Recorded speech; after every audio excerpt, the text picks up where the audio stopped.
மேல நம்பிக்கை இல்லைங்கிறத விட உங்களுக்கு உறுதி இல்லைன்னு நிரூபிக்கணும்.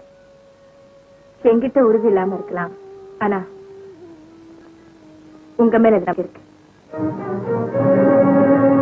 நான் நம்பித்தான்.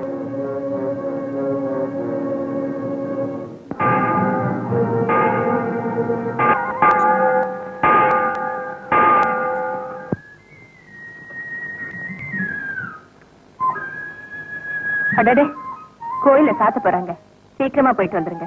நான் சாமி கும்பிட வரல, உங்களோட கொஞ்சம் பேசணும். ஏன் கூடவா? ஆமா, என்ன நம்பித்தான் ஆகணும்னு சொன்னீங்களே. உண்மைதான், உங்களை நம்ப வேண்டிய அவசியம் வந்துருச்சு. அப்போ இங்க உட்கார்ந்து பேசுவோமா? இங்கயா? உங்களுக்கு ஆட்சேபம் இல்லைன்னா அங்க போய் பேசுவோம்.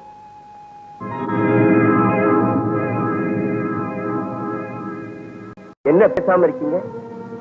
இங்க உட்கார்ந்தா ஏதோ பேசிட்டு இருக்காங்கன்னு நினைப்பாங்க, அங்க உட்கார்ந்தா அப்படி நினைக்க மாட்டேன். எங்க உட்கார்ந்தாலும் பேசத்தான் போறோம். சரி, எல்லாரும் எடுத்துக்கணும். வாங்க நான் போ.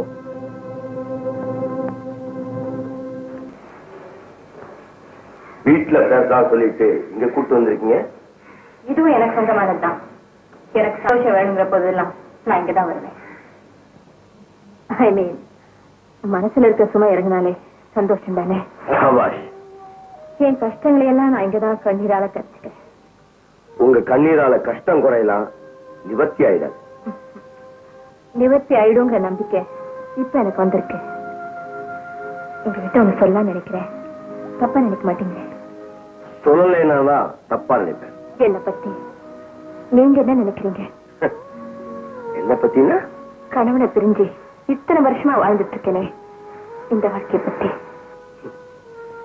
நீங்க என்ன பார்த்த பார்வை, பேசுற பேச்சு, அழைச்சிட்டு வந்த இடம், கதவை சாத்துற விதம், இதையெல்லாம் பார்க்கும்போது சமுதாயத்துக்கு பயந்து வாழ்ற ஒரு கோழைன்னு நினைக்கிறேன். பாராட்ட உங்க பாணியிலே சொல்லிட்டீங்க. உங்க கண்ணுக்கு நான் கோழை, ஆனா என் கணவரோட கண்ணுக்கு நான் குற்றவாளி. குற்றவாளியா?